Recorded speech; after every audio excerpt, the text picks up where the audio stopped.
Okay, to do your stringed instruments, devising an instrumentation, you're going to need to know which notes that each instrument can play. So this is your typical stringed instruments that are in an orchestra. This is the violin, which is the smallest one, then the viola, which is a bit bigger, the cello or the violoncello, which is bigger again, and you play sitting down, and the double bass, which you either play standing or seated on a stool.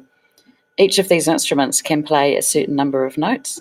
So the violin first is the smallest, and it can go from a G below middle C, which is there, way up to that 8 VA here. That means an octave above. So this is a C up here, which is this one, and it can go a whole octave above that. So it can go all the way up from here, G, to C way up there. The viola's next.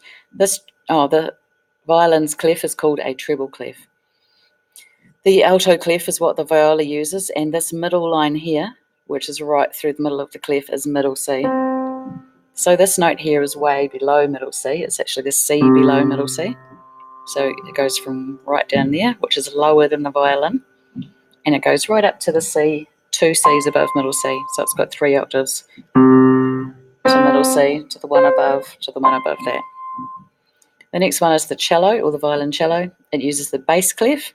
This note down here that it's using is 2 C's below middle C, right down there, and it goes to the next C, middle C, and the C above middle C. So it's still 3 octaves, but it's a whole octave lower than the viola.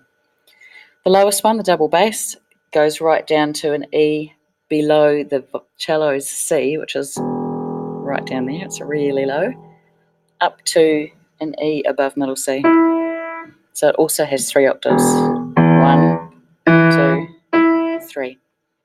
And that's how high and low these instruments can play, and you're going to need to know that so that you can work out which part to assign to each instrument.